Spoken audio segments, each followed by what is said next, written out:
الله أكبر الله أكبر أشهد أن لا إله إلا الله أشهد أن محمدا رسول الله حي على الصلاة حي على الفلاح قد قامت الصلاة قد قامت الصلاة الله أكبر الله أكبر لا إله إلا الله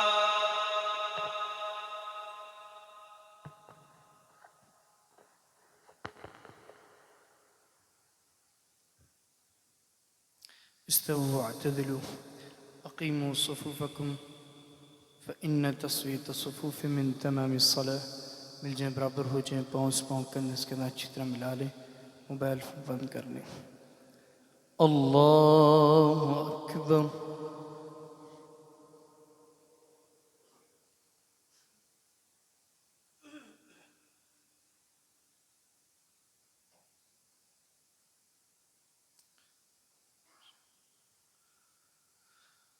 الحمد لله رب العالمين الرحمن الرحيم مالك يوم الدين إياك نعبد وإياك نستعين اهدنا الصراط المستقيم صراط الذين أنعمت عليهم غير المغضوب عليهم ولا الضالين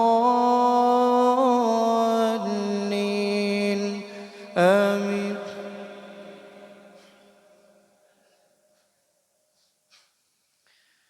اقترب للناس حسابهم وهم في غفلة معرضون ما يأتيهم من ذكر من ربهم محدث إلا استمعوه وهم يلعبون لاهية قلوبهم وأسروا النجوى الذين ظلموا هل هذا إلا بشر مثلكم أفتأتون السحر وأنتم تبصرون قال ربي يعلم القول في السماء والأرض وهو السميع العليم بل قالوا أضغاث أحلام بل افتراه بل هو شاعر فليأتنا بآية كما أرسل الأولون ما آمنت قبلهم من قرية أهلكناها أفهم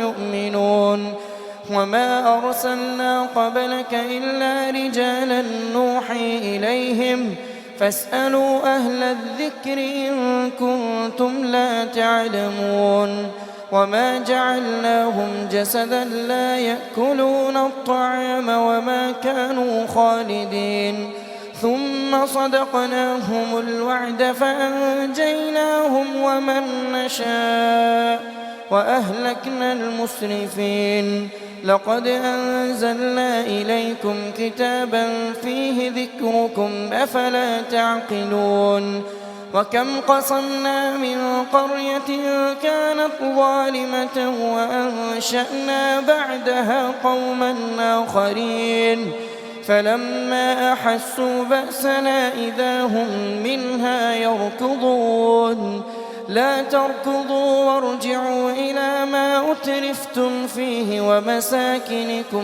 لعلكم تسألون قالوا يا ويلنا إنا كنا ظالمين فما زالت تلك دعواهم حتى جعلناهم حصيدا خامدين وما خلقنا السماء والأرض وما بينهما لاعبين لو أردنا أن نتخذ لهوا لاتخذناه من لدنا إن كنا فاعلين بل نقذف بالحق على الباطل فيدمغه فإذا هو زاهق ولكم الويل مما تصفون وله من في السماوات والأرض ومن عنده لا يستكبرون عن عبادته ولا يستحسرون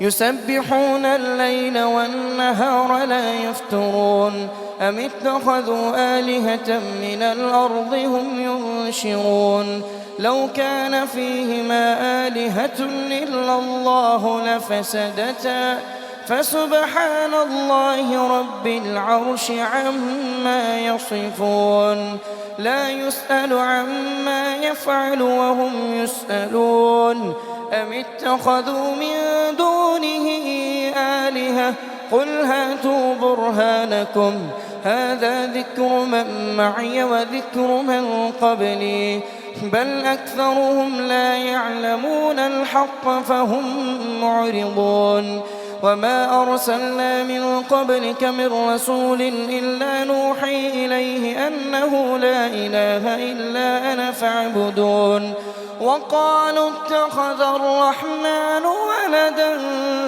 سبحانه بل عباد مكرمون لا يسبقونه بالقول وهم بأمره يعملون يعلم ما بين أيديهم وما خلفهم ولا يشفعون ومن يقل منهم إني إله من دونه فذلك نجزيه جهنم كذلك نجزي الظالمين. الله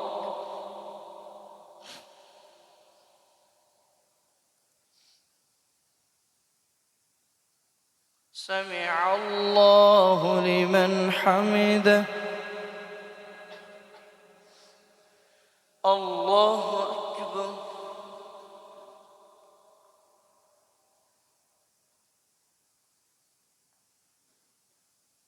الله أكبر. الله أكبر.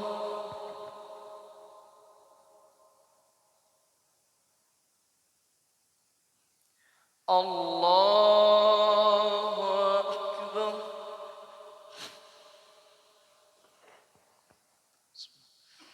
الحمد لله رب العالمين الرحمن الرحيم مالك يوم الدين إياك نعبد وإياك نستعين اهدنا الصراط المستقيم صراط الذين أنعمت عليهم غير المغضوب عليهم ولا الضالين آمين. يعلم ما بين أيديهم وما خلفهم ولا يشفعون إلا لمن ارتضى وهم من خشيته مشفقون ومن يقل منهم إني إله من دونه فذلك نجزيه جهنم كذلك نجزي الظالمين.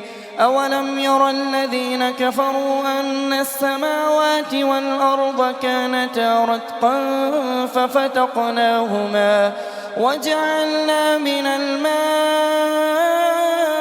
كل شيء حي أفلا يؤمنون وجعلنا في الأرض رواسي أن تميد بهم وجعلنا فيها فجاجا سبلا لعلهم يهتدون وجعلنا السماء سقفا محفوظا وهم عن آياتها معرضون وهو الذي خلق الليل والنهار والشمس والقمر كل في فلك يسبحون وما جعلنا لبشر من قبلك الخلد أفإن مت فهم الخالدون كل نفس ذائقة الموت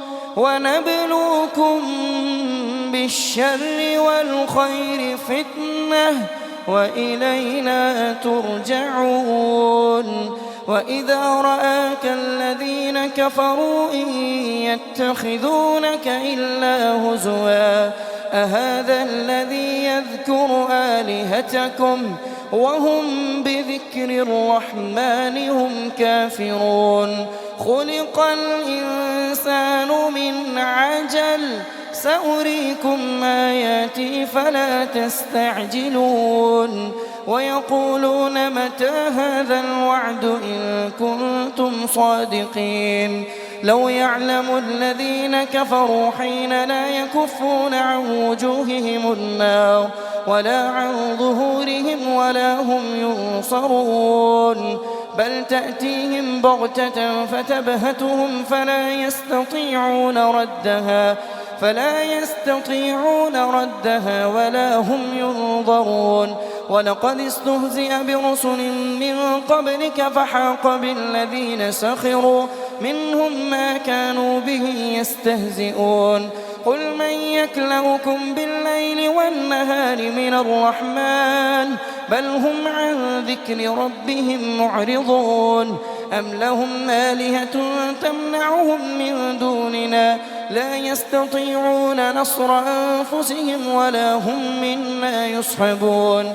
بل متعنا هؤلاء وآباءهم حتى طال عليهم العمر أفلا يرون أنا نأتي الأرض ننقصها من أطرافها أفهم الغالبون. وجعلنا السماء سقفا محفوظا وهم عن آياتها معرضون. قل إنما أنذركم بالوحي ولا يسمع الصم الدعاء إذا ما ينظرون. ولئن مستهم نفحة من عذاب ربك ليقولن يا ويلنا إنا كنا ظالمين. ونضع الموازين القسط ليوم القيامة فلا تظلم نفس شيئا وإن كان مثقال حبة من خردل أتينا بها وكفى بنا حاسبين. الله أكبر.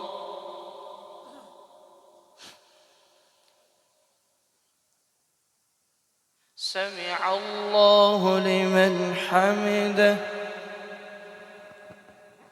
الله أكبر.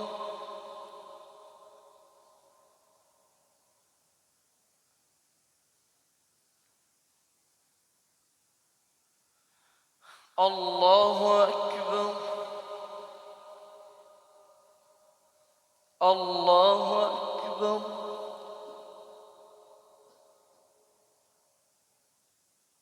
الله أكبر.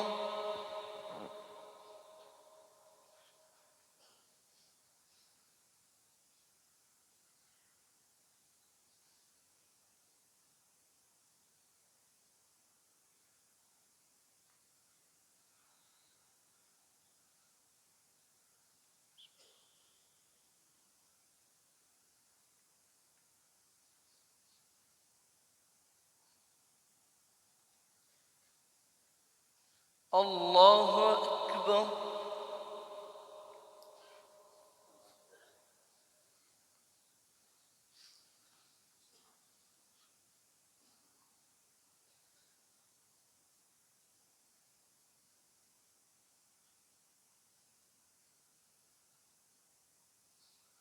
الله أكبر.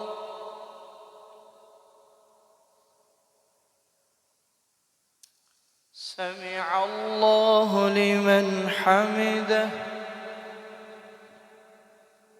الله أكبر.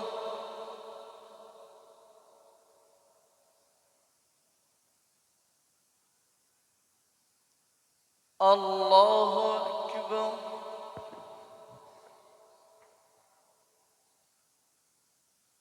الله أكبر.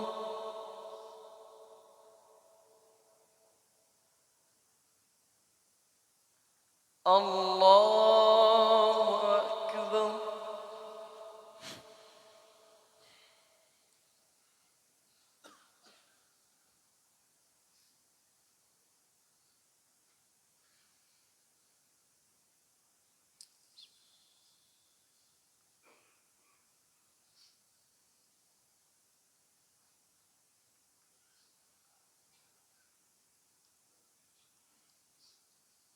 الله أكبر.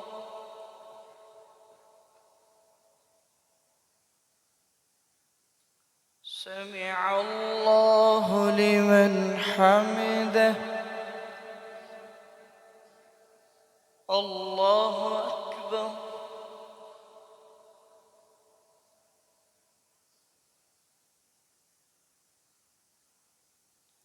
الله أكبر.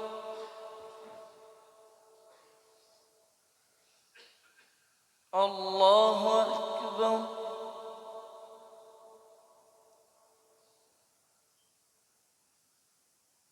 الله أكبر.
الله أكبر.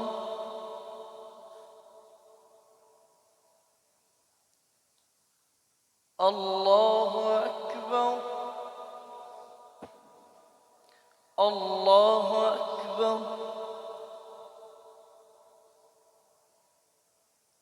الله أكبر. السلام عليكم ورحمة الله. السلام عليكم ورحمة الله. الله أكبر. استغفر الله. استغفر الله.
मिल जाए बराबर हो जाए। अल्लाह अकबर।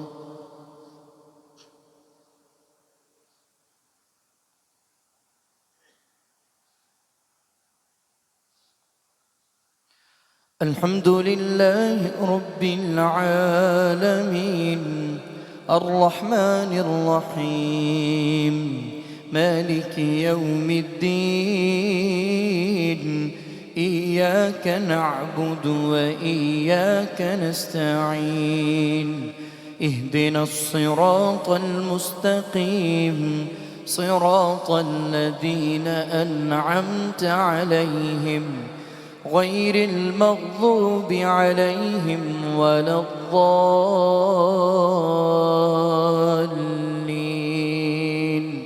آمين.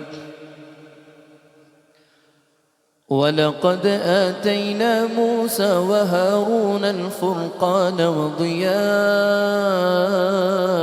وذكرا للمتقين الذين يخشون ربهم بالغيب وهم من الساعة مشفقون وهذا ذكر مبارك أنزلناه أفأنتم له منكرون.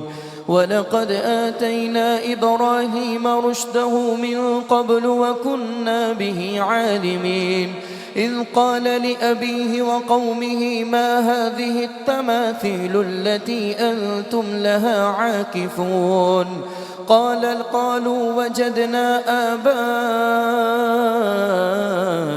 لها عابدين قال لقد كنتم أنتم وآباؤكم في ضلال مبين قالوا أجئتنا بالحق أم أنت من اللاعبين قال بل ربكم رب السماوات والأرض الذي فطرهن وأنا على ذلكم من الشاهدين وتالله لأكيدن أصنامكم بعد أن تولوا مدبرين فجعلهم جذاذا إلا كبيرا لهم لعلهم إليه يرجعون قالوا من فعل هذا بآلهتنا إنه لمن الظالمين قالوا سمعنا فتى يذكرهم يقال له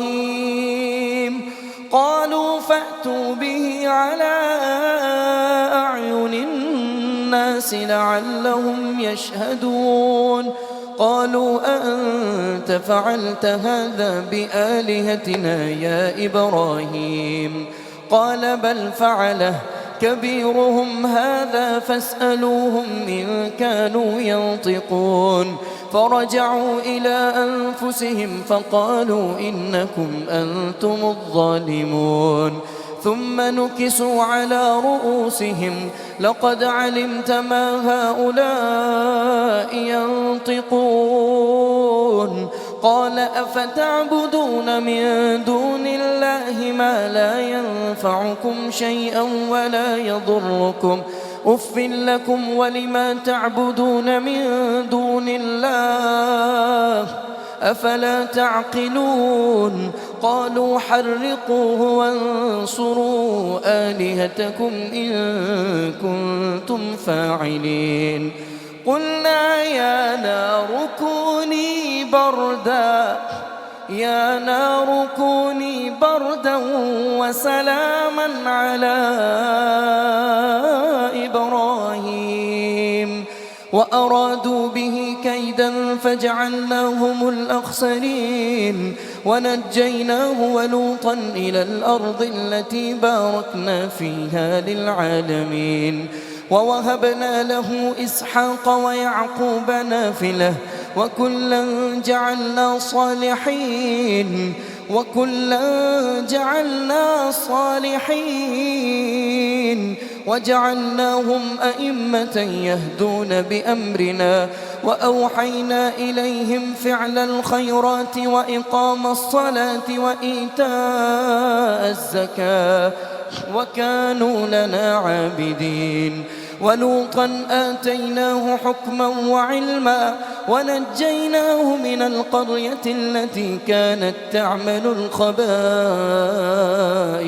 إنهم كانوا قوم سوء فاسقين وأدخلناه في رحمتنا إنه من الصالحين ونوحا إذ نادى من قبل فاستجبنا له فنجيناه وأهله من الكرب العظيم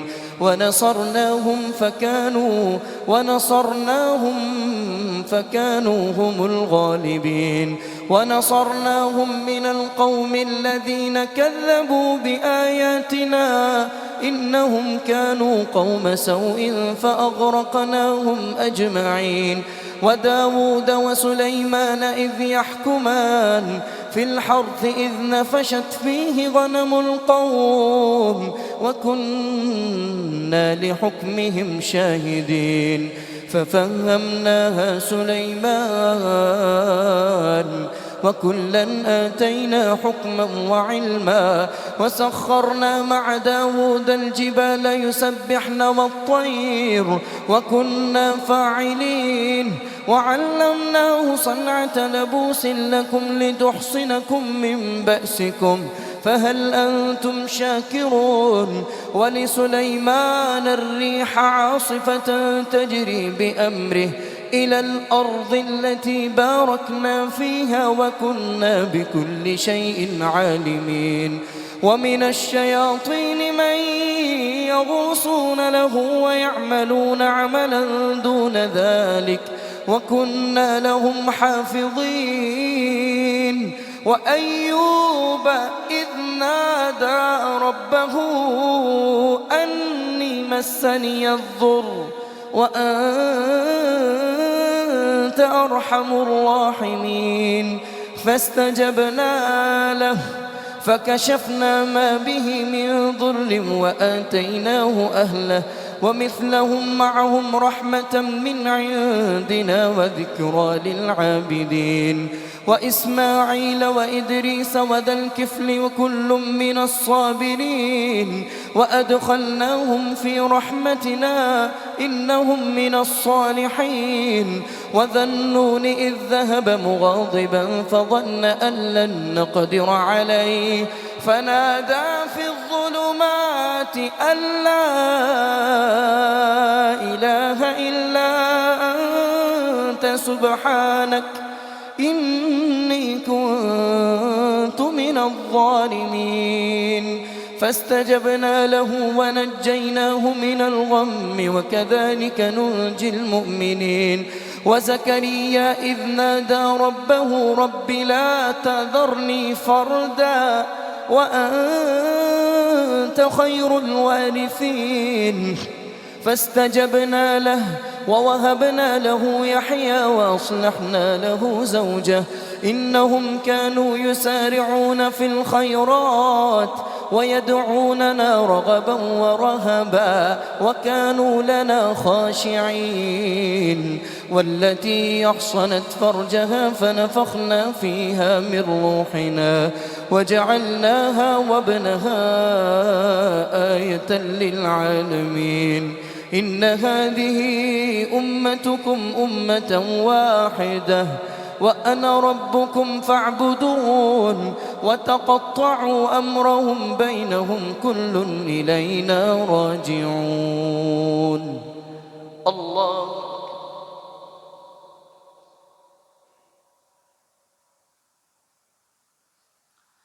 سمع الله لمن حمده الله أكبر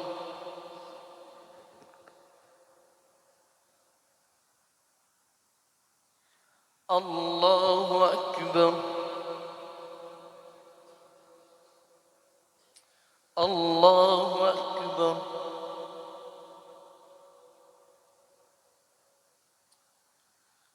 الله أكبر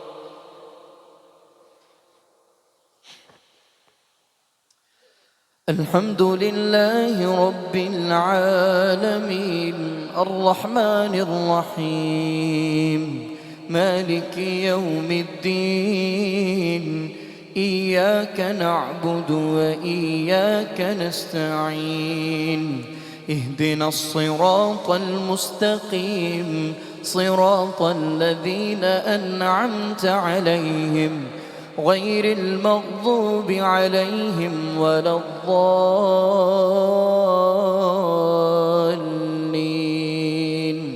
آمين.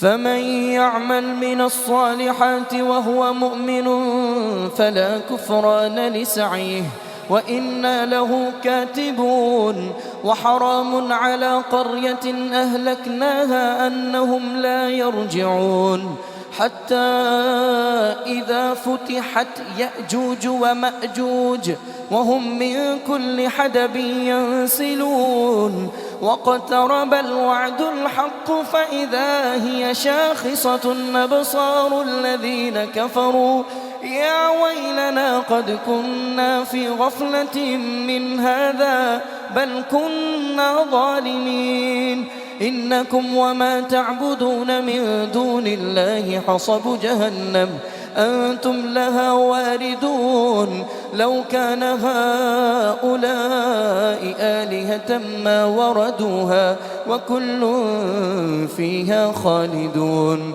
لهم فيها زفير وهم فيها لا يسمعون إن الذين سبقت لهم منا الحسنى أولئك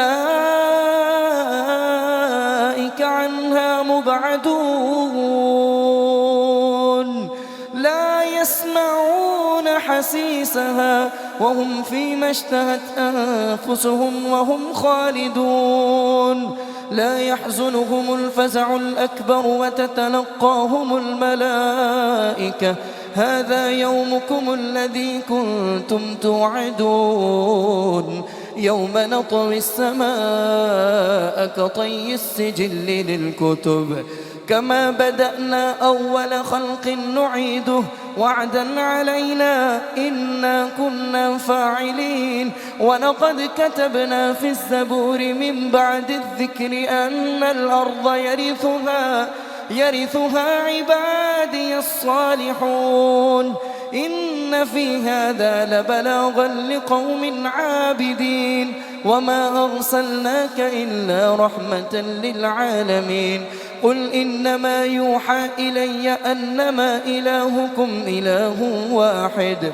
فهل أنتم مسلمون وما أرسلناك إلا رحمة للعالمين قل إنما يوحى إلي أنما إلهكم إله واحد فهل أنتم مسلمون فإن تولوا فقل آذنتكم على سواء وإن أدري أقريب أم بعيد ما توعدون إنه يعلم الجهر من القول ويعلم ما تكتمون وإن أدري لعله فتنة لكم ومتاع إلى حين قال رب احكم بينهم بالحق وربنا الرحمن المستعان على ما تصفون الله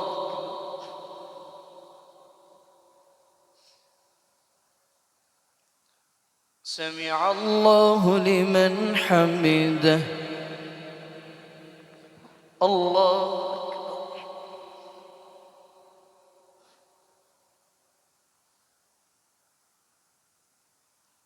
الله أكبر الله أكبر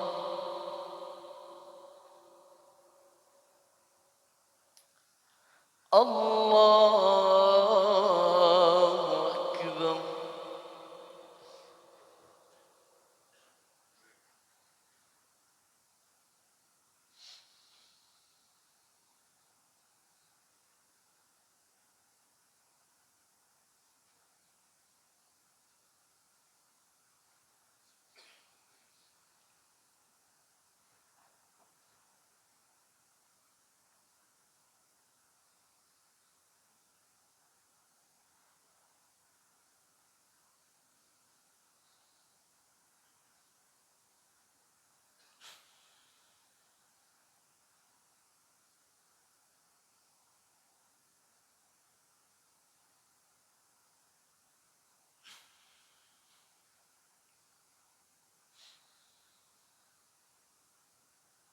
السلام عليكم ورحمة الله. السلام عليكم ورحمة الله.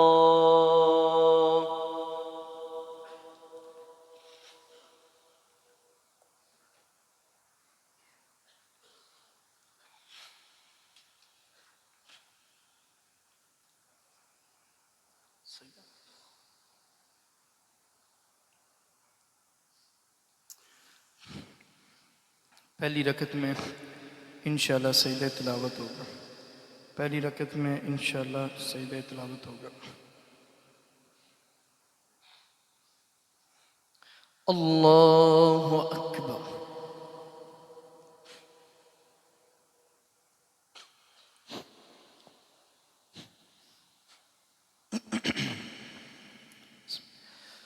الحمد لله رب العالمين الرحمن الرحيم مالك يوم الدين إياك نعبد وإياك نستعين اهدنا الصراط المستقيم صراط الذين أنعمت عليهم غير المغضوب عليهم ولا الضالين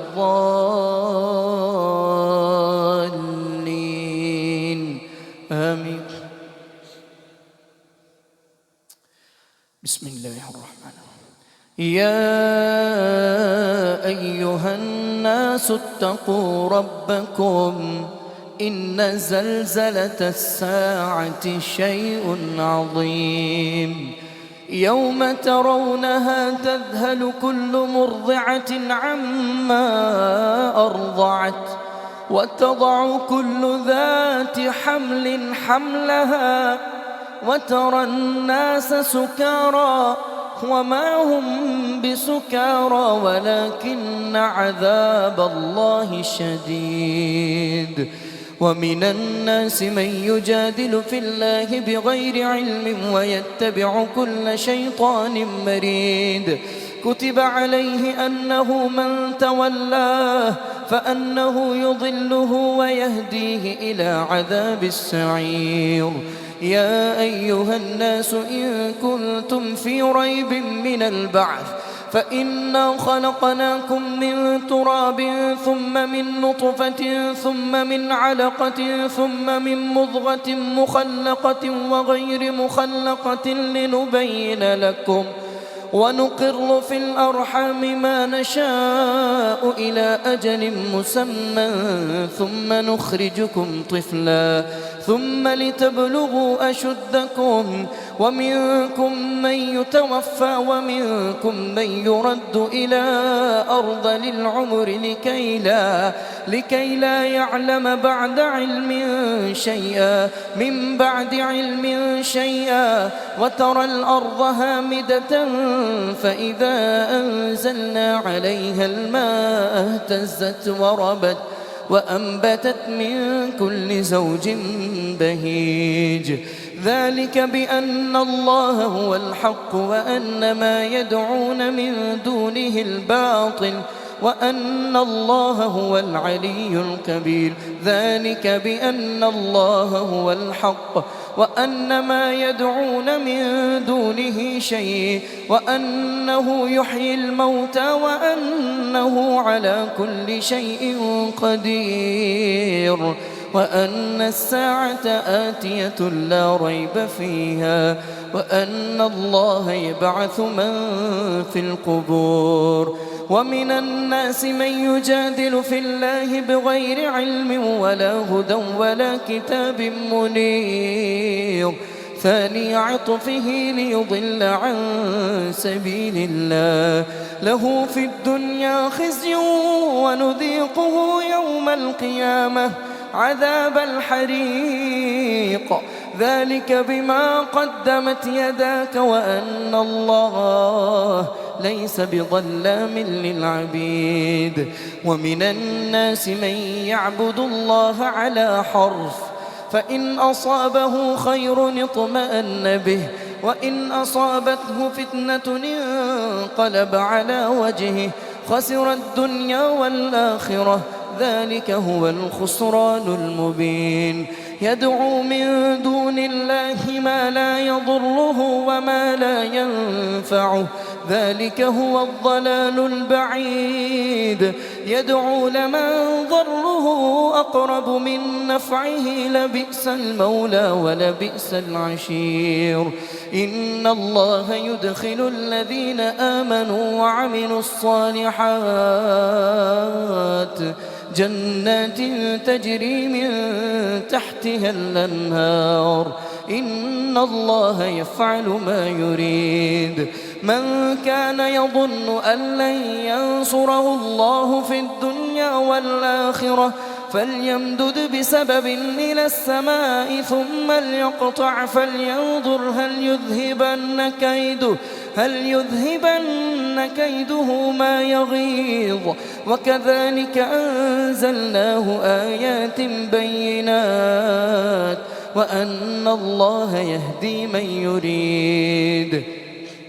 إن الذين آمنوا والذين هادوا والصابئين والنصارى والمجوس والذين أشركوا إن الله يفصل بينهم يوم القيامة، إن الله على كل شيء شهيد. ألم تر أن الله يسجد له من في السماوات ومن في الأرض، والشمس والقمر والنجوم والجبال والشجر والدواب وكثير حق عليه العذاب، ومن يهن الله فما له من مكرم. إن الله يفعل ما يشاء. الله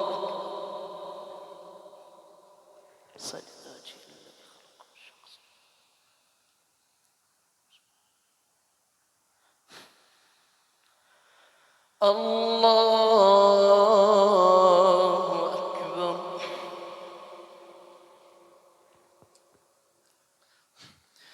هذان خصمان اختصموا في ربهم فالذين كفروا قطعت لهم ثياب من نار يصب من فوق رؤوسهم الحميم يصهر به ما في بطونهم والجلود، ولهم مقامع من حديد كلما أرادوا أن يخرجوا منها من غم نعيدوا فيها وذوقوا عذاب الحريق. إن الله يدخل الذين آمنوا وعملوا الصالحات جنات تجري من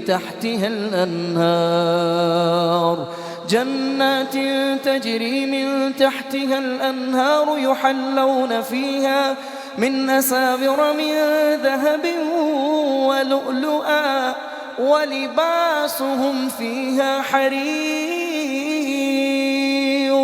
وهدوا إلى الطيب من القول وهدوا إلى صراط الحميد. إن الذين كفروا ويصدون عن سبيل الله والمسجد الحرام الذي جعلناه للناس سواء العاكف فيه والباد ومن يرد فيه بإلحاد بظلم نذقه من عذاب أليم. الله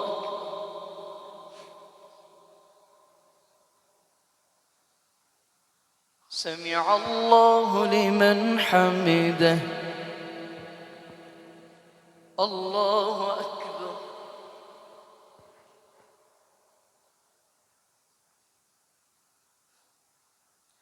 الله أكبر. الله أكبر.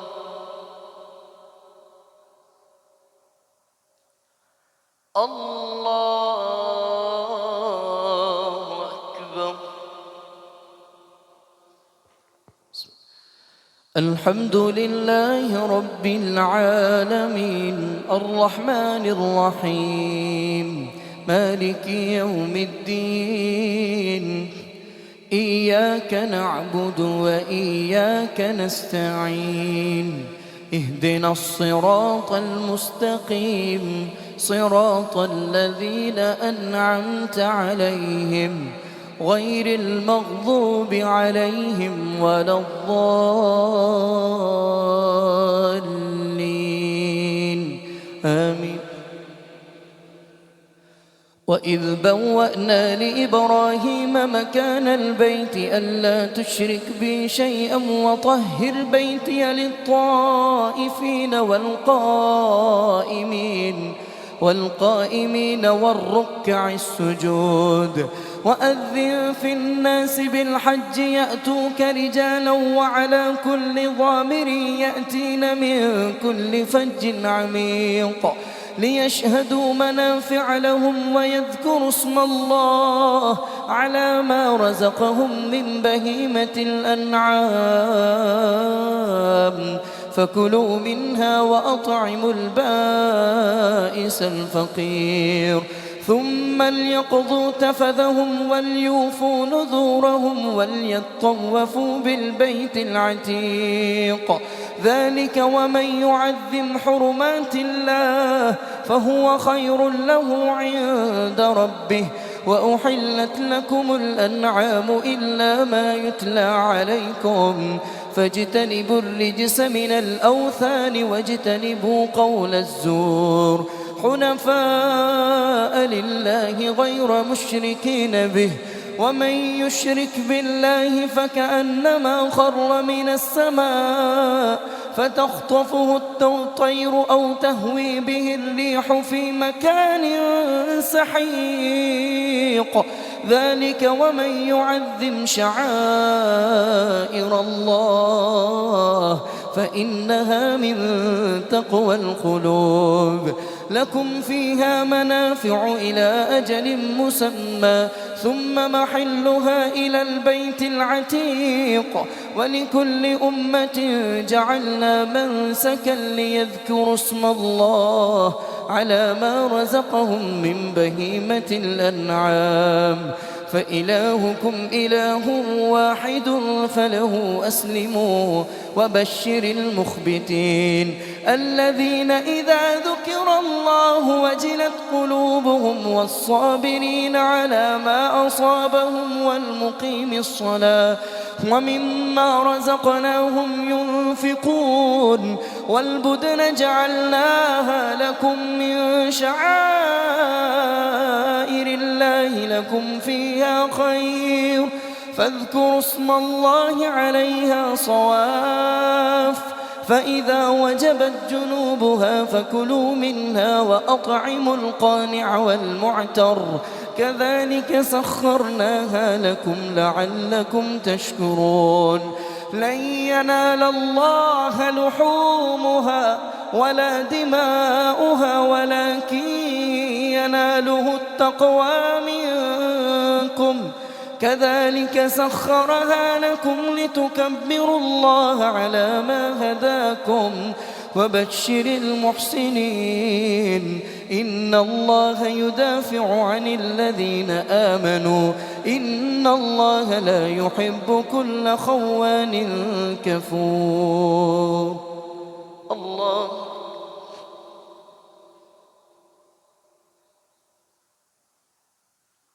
سمع الله لمن حمده الله أكبر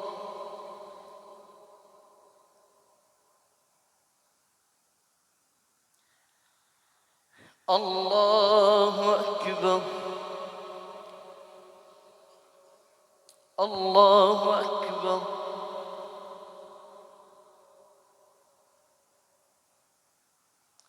الله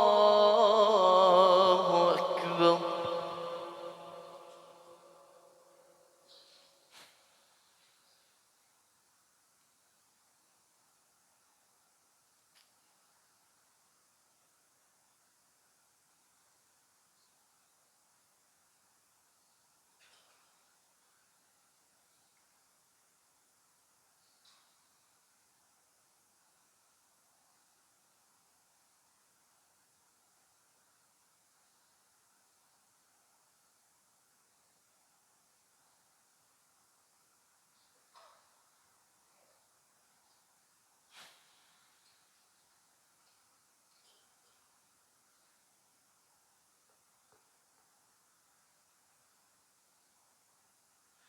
السلام عليكم ورحمة الله. السلام عليكم ورحمة الله.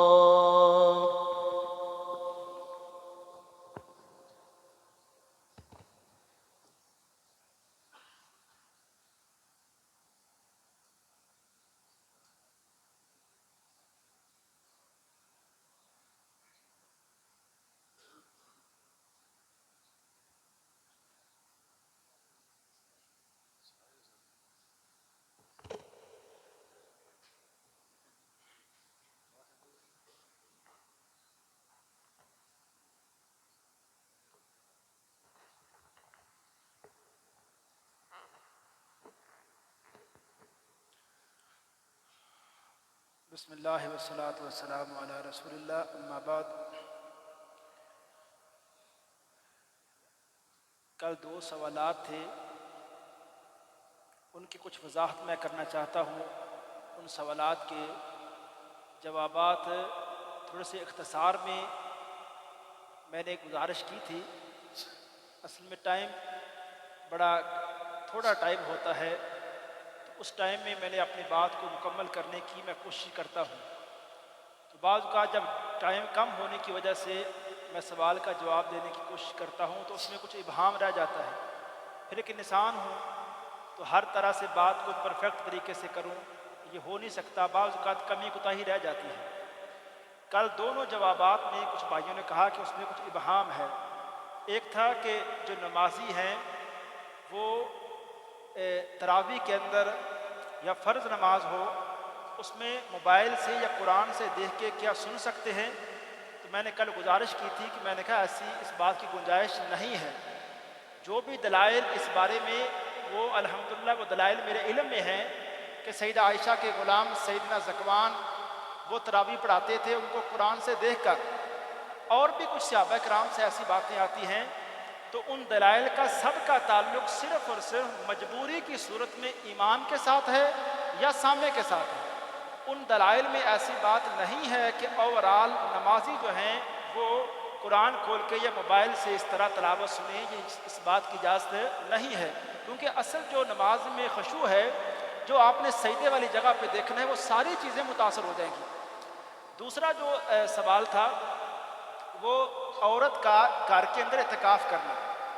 میں دوبارہ اس بارے میں آج عرض کرتا ہوں کہ میں نے کل بھی کہا تھا کہ عورت گھر میں اعتکاف نہیں کر سکتی. اس کے پیغمبر علیہ الصلوۃ والسلام کی اس بارے میں کوئی حدیث ایسی نہیں ہے جس سے بندہ یہ رہنمائی لے سکے کہ عورت گھر میں اعتکاف کر سکتی ہے. کسی بھی صحابی کی ایسی بات، ان کا کوئی فتویٰ، کوئی ایسی رائے یا صحابہ میں سے کوئی ایسا کوئی عمل تھا کہ وہ گھروں میں اعتکاف کرتے تھے. جب ہمارے سامنے صحابہ کے دور میں کوئی ایسی مثال کوئی اگزامپل نہیں ملتی کہ وہ گھروں میں اعتکاف کرتے تھے. حالانکہ عبادات میں وہ اتنا آگے تھے کہ صرف ایک بات میں کہنا چاہتا ہوں. سیدنا ابو ہریرہ رضی اللہ تعالیٰ عنہ وہ اپنے گھر کے اندر انہوں نے پوری رات کے ٹائم کو 3 حصوں میں تقسیم کیا ہوا تھا. ایک ٹائم وہ خود اللہ کے سامنے کھڑے ہوتے اور ایک ٹائم باقی گھر والوں کو کہتے کہ وہ اللہ کے سامنے کھڑے ہو. تیسرے ایک ٹائم میں غلام ایک رکھا ہوا تھا، اس کو کہا تھا کہ وہ اللہ کے سامنے کھڑا ہو. ان کی یہ کوشش تھی کہ پوری رات میرے گھر کے اندر اللہ کی کلام یا اللہ کے سامنے کوئی نہ کوئی بندہ کھڑا رہے. اب یہ اتنی عبادات میں وہ آگے تو ہمیں کوئی ایک مثال نہیں ملتی.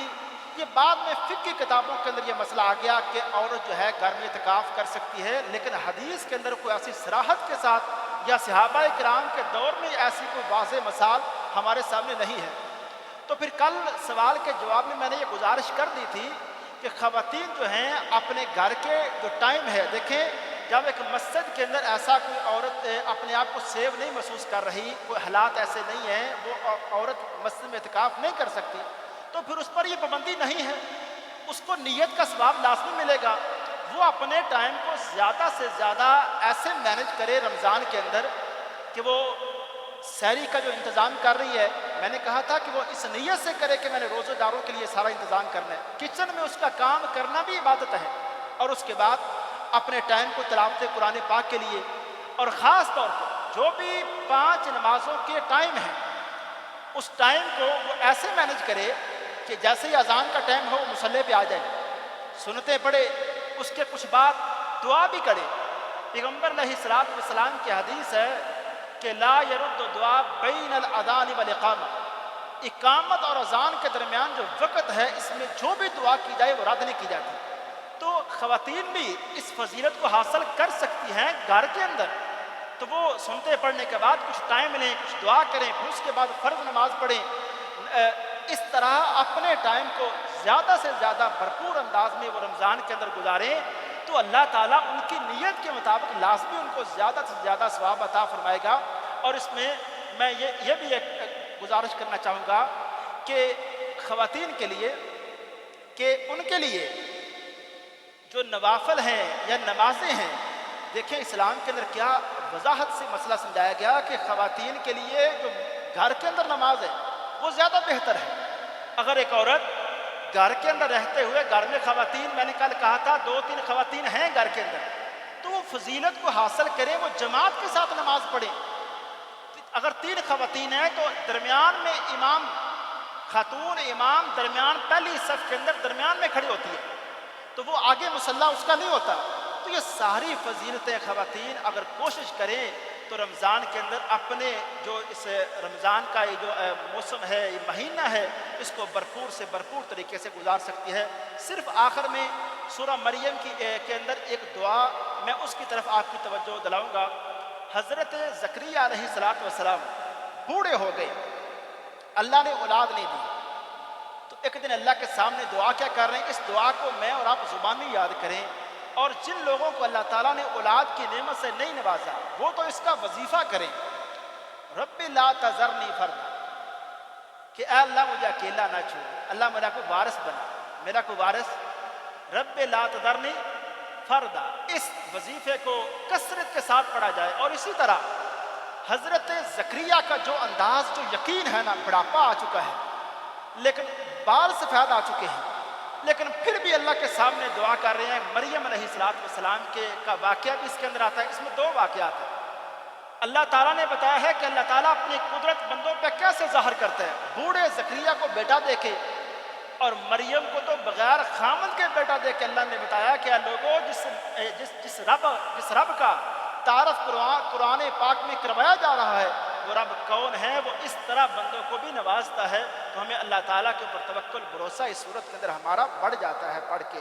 السلام علیکم۔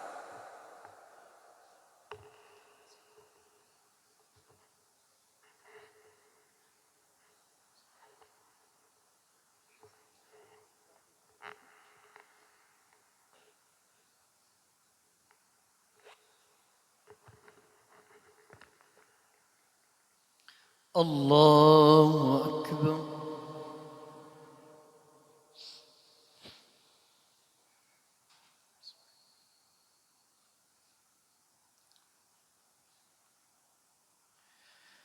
الحمد لله رب العالمين الرحمن الرحيم مالك يوم الدين إياك نعبد وإياك نستعين اهدنا الصراط المستقيم صراط الذين أنعمت عليهم غير المغضوب عليهم ولا الضالين آمين. أذن للذين يقاتلون بأنهم ظلموا وإن الله على نصرهم لقدير. الذين أخرجوا من ديارهم بغير حق إلا أن يقولوا ربنا الله ولولا دفع الله الناس بعضهم ببعض لهدمت صوامع وبيع وصلوات ومساجد يذكر فيها اسم الله كثيرا ولينصرن الله من ينصره إن الله لقوي عزيز. الذين إن مكناهم في الأرض أقاموا الصلاة وآتوا الزكاة وأمروا بالمعروف ونهوا عن المنكر ولله عاقبة الأمور.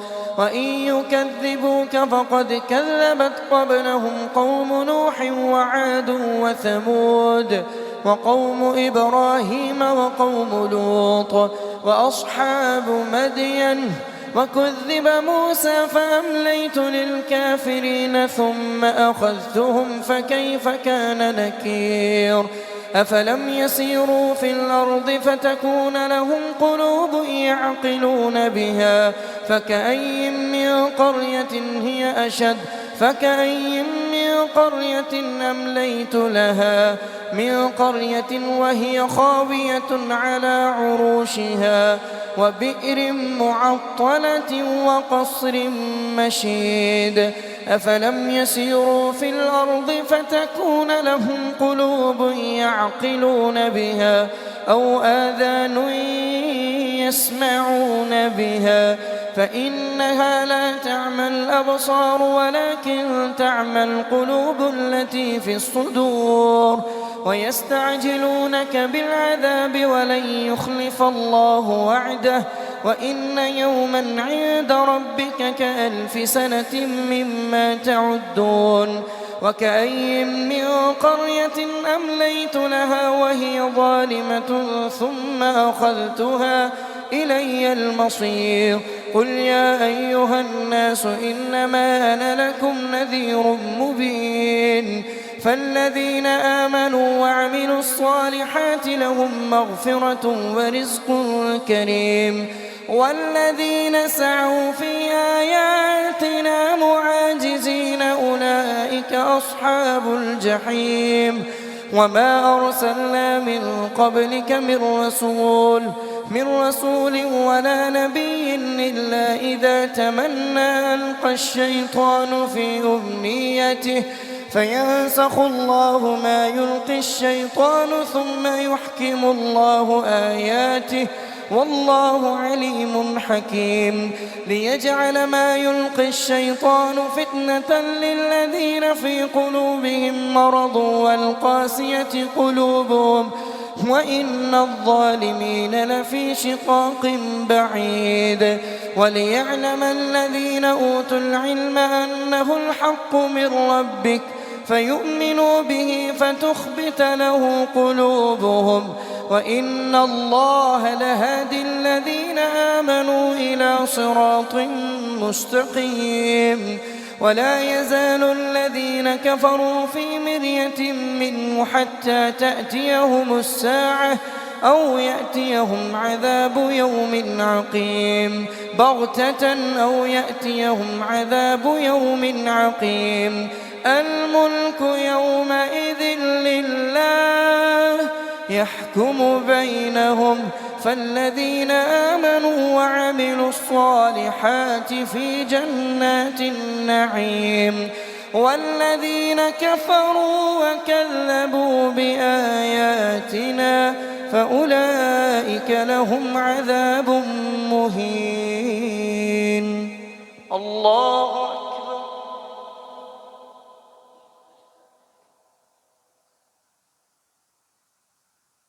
سمع الله لمن حمده. الله أكبر.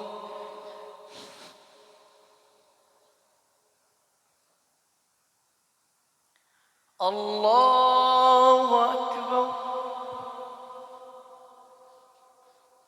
الله أكبر.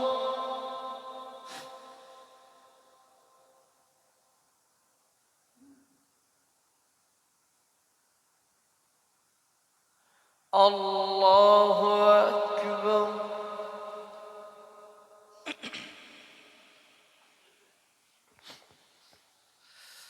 الحمد لله رب العالمين الرحمن الرحيم مالك يوم الدين.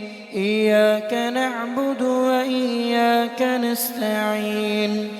اهدنا الصراط المستقيم صراط الذين أنعمت عليهم غير المغضوب عليهم ولا الضالين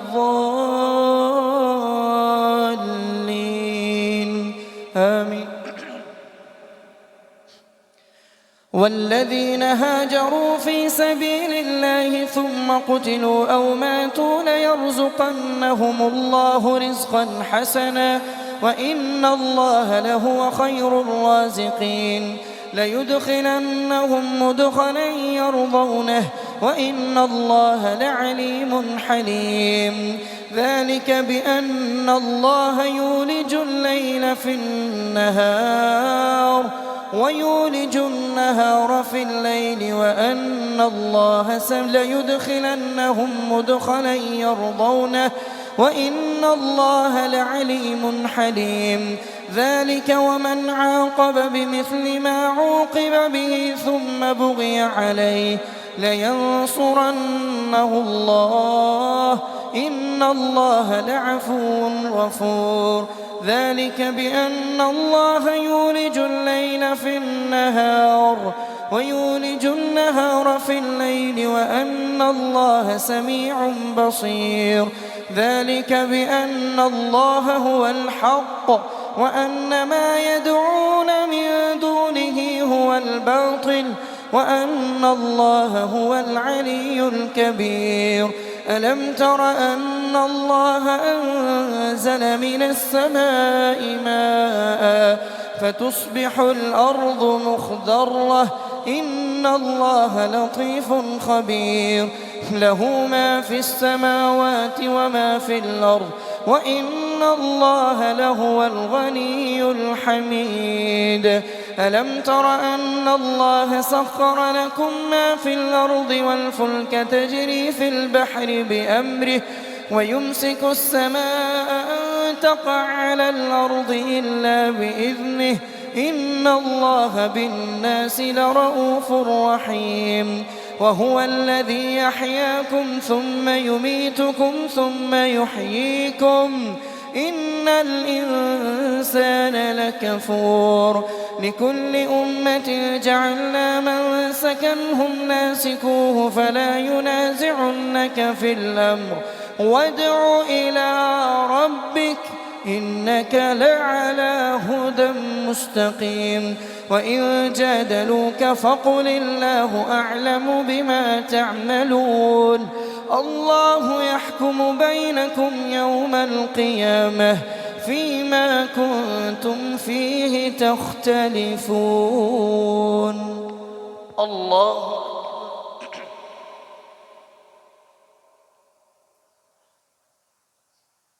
سمع الله لمن حمده الله أكبر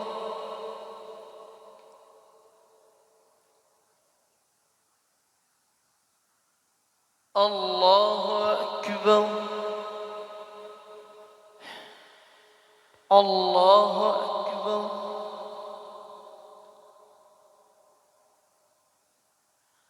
الله أكبر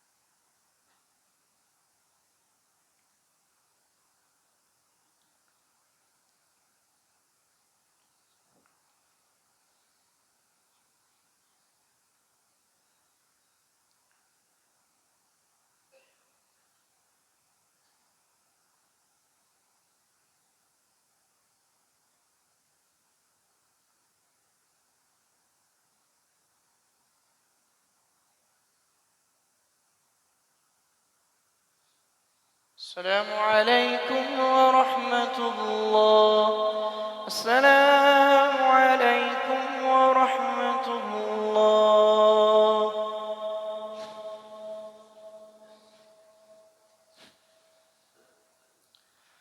दूसरी रकत में इंशाअल्लाह सजदा तिलावत होगा। الله أكبر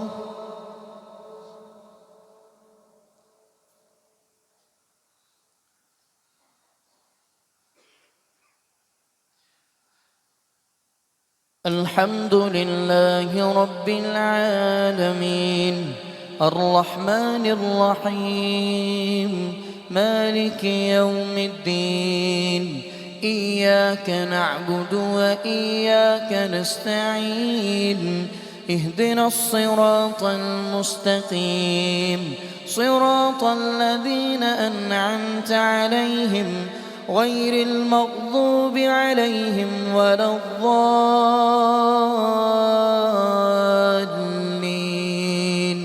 آمين. ألم تعلم أن الله يعلم ما في السماء والأرض إن ذلك في كتاب إن ذلك على الله يسير ويعبدون من دون الله ما لم ينزل به سلطانا ومأواهم النار وما للظالمين من نصير وإذا تتلى وما ليس لهم به علم وما للظالمين من نصير وإذا تتلى عليهم آياتنا بينات تعرف في وجوه الذين كفروا المنكر يكادون يسطون بالذين يتلون عليهم آياتنا قل أفأنبئكم بشر من ذلكم النار وعدها الله الذين كفروا وبئس المصير. يا أيها الناس ضرب مثل فاستمعوا له إن الذين تدعون من دون الله لن يخلقوا ذبابا ولو اجتمعوا له وإن يسلبهم الذباب شيئا لا يستنقذوه منه ضعف الطالب والمطلوب. الله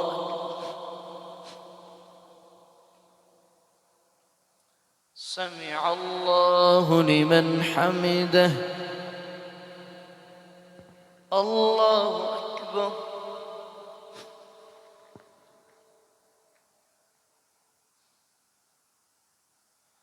الله أكبر. الله أكبر.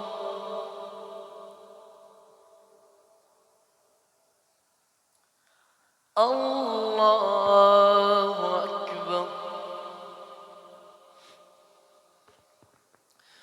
الحمد لله رب العالمين الرحمن الرحيم مالك يوم الدين إياك نعبد وإياك نستعين اهدنا الصراط المستقيم صراط الذين أنعمت عليهم غير المغضوب عليهم ولا الضالين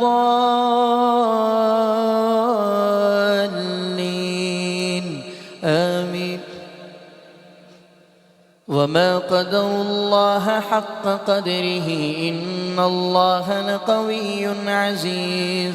الله يصطفي من الملائكة رسلا ومن الناس إن الله سميع بصير يعلم ما بين أيديهم وما خلفهم وإلى الله ترجع الأمور.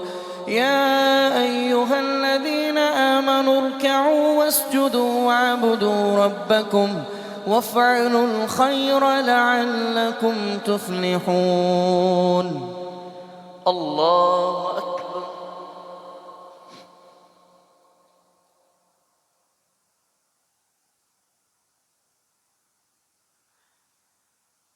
الله أكبر. وجاهدوا في الله حق جهاده هو اجتباكم وما جعل عليكم في الدين من حرج ملة أبيكم هو سماكم المسلمين ملة أبيكم إبراهيم هو سماكم المسلمين من قبل وفي هذا ليكون الرسول شهيدا عليكم وتكونوا شهداء على الناس فأقيموا الصلاة وآتوا الزكاة واعتصموا بالله هو مولاكم فنعم المولى ونعم النصير. الله أكبر.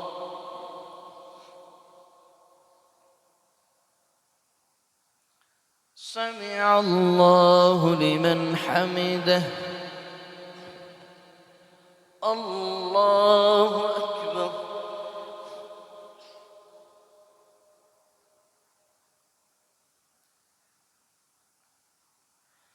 الله أكبر.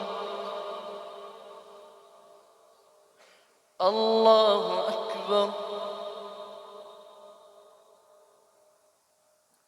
الله أكبر.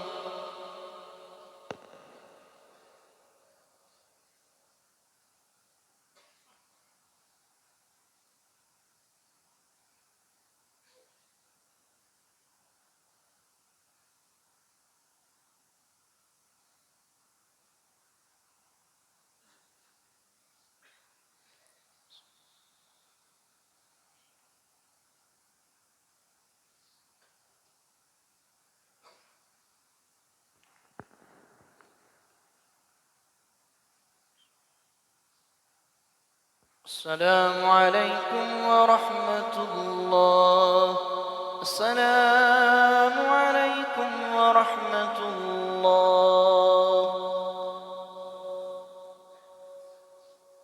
صلاة الوتر.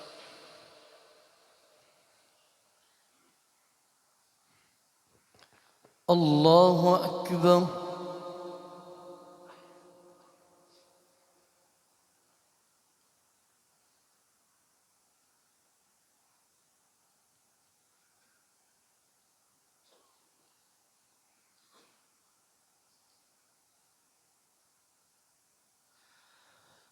أعوذ بالله من الشيطان الرجيم. بسم الله الرحمن الرحيم. الحمد لله رب العالمين الرحمن الرحيم مالك يوم الدين. إياك نعبد وإياك نستعين. اهدنا الصراط المستقيم صراط الذين أنعمت عليهم غير المغضوب عليهم ولا الضالين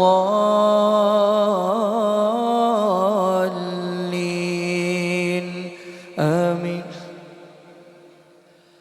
المال والبنون زينة الحياة الدنيا والباقيات الصالحات خير عند ربك ثوابا وخير أملا.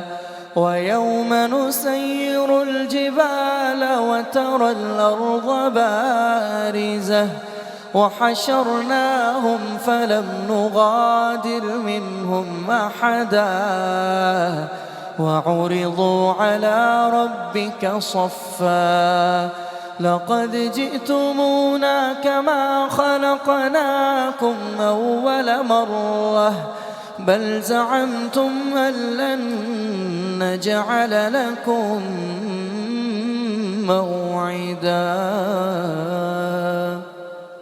الله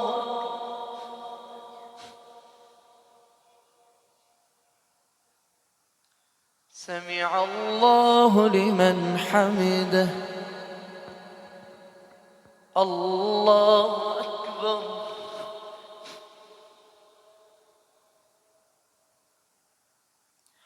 الله أكبر. الله أكبر.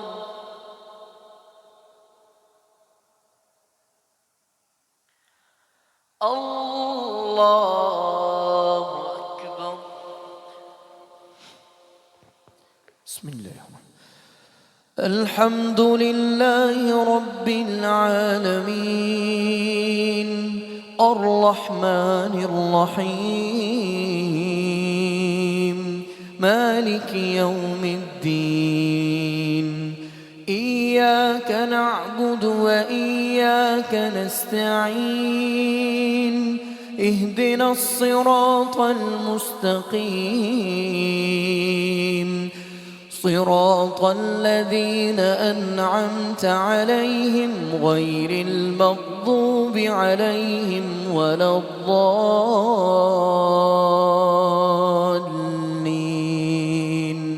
آمين. يا أيتها النفس المطمئنة ارجعي إلى ربك راضية مرضية فادخلي في عبادي وادخلي جنتي. الله أكبر.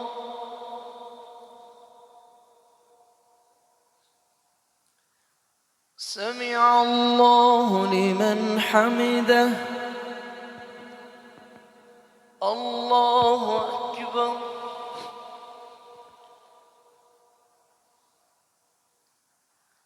الله أكبر. الله أكبر.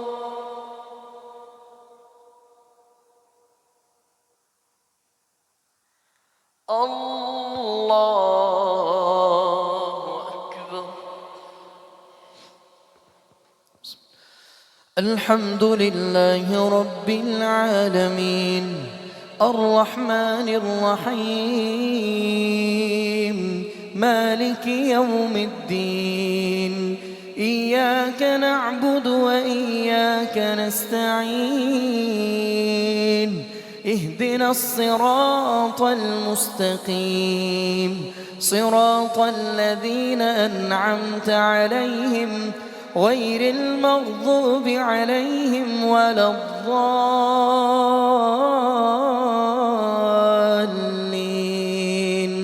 آمين. قل هو الله أحد الله الصمد لم يلد ولم يولد ولم يكن له كفوا أحد. الله أكبر.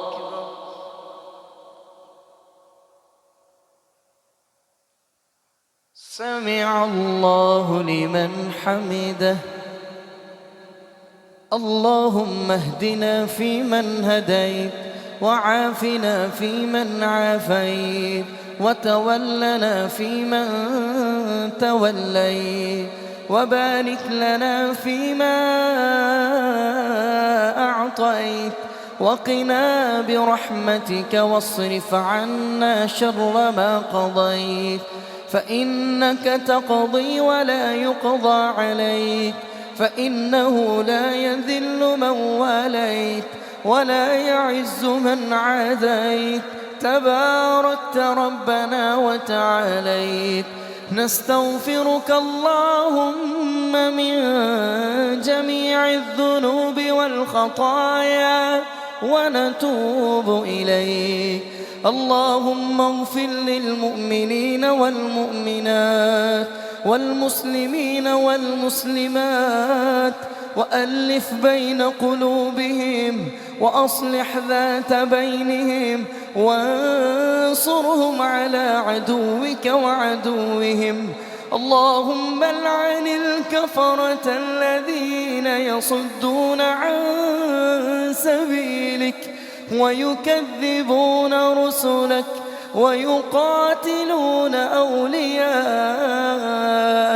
اللهم خالف بين كلمتهم وزلزل أقدامهم وأنزل بهم بأس بأسك الذي لا ترده عن القوم المجرمين. ربنا آتنا في الدنيا حسنة وفي الآخرة حسنة وقنا عذاب النار ربنا ظلمنا أنفسنا وإن لم تغفر لنا وترحمنا لنكونن من الخاسرين. لا إله إلا أنت سبحانك إنا كنا من الظالمين. اللهم اغفر لنا وارحمنا، اللهم اغفر لنا قبل الموت وارحم لنا عند الموت ولا تعذبنا بعد الموت.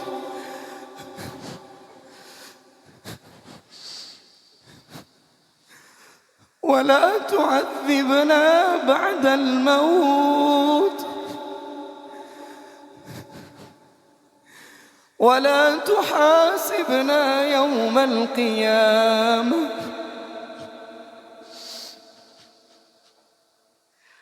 ولا تحاسبنا يوم القيامة. اللهم اشف كل مريض، اللهم اشف مرضانا ومرضى المسلمين. يا شافي الأمراض اشف مرضانا ومرضى المسلمين. يا قاضي الحاجات اقض حاجاتنا وحاجات المسلمين.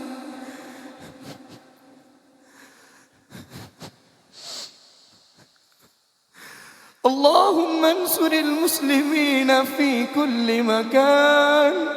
اللهم انصر المسلمين في فلسطين. اللهم رب ارحمهما كما ربياني صغيرا.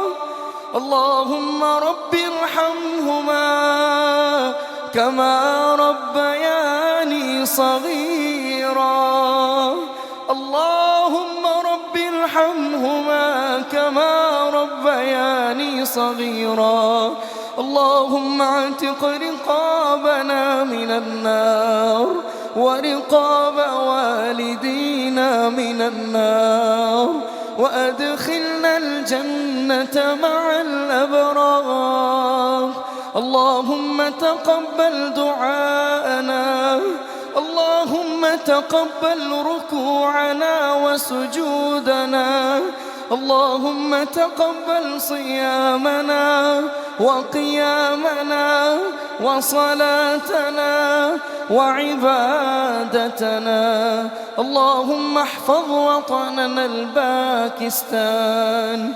وصلى الله تعالى على خير خلقه محمد وعلى آله وأصحابه أجمعين برحمتك يا أرحم الراحمين.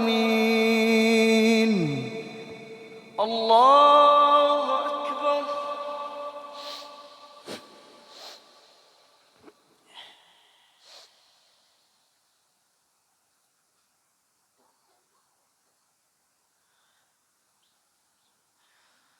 الله أكبر.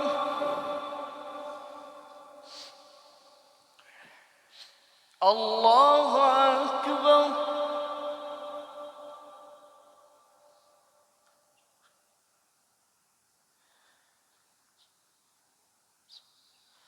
الله أكبر.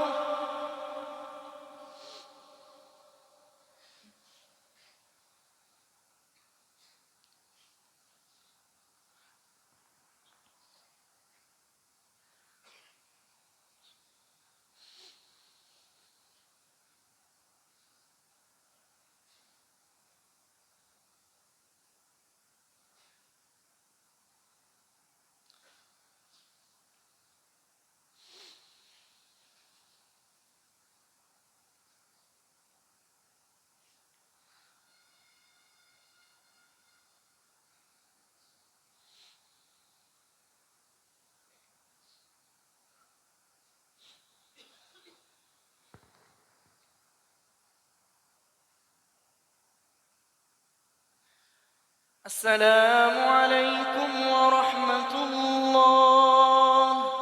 السلام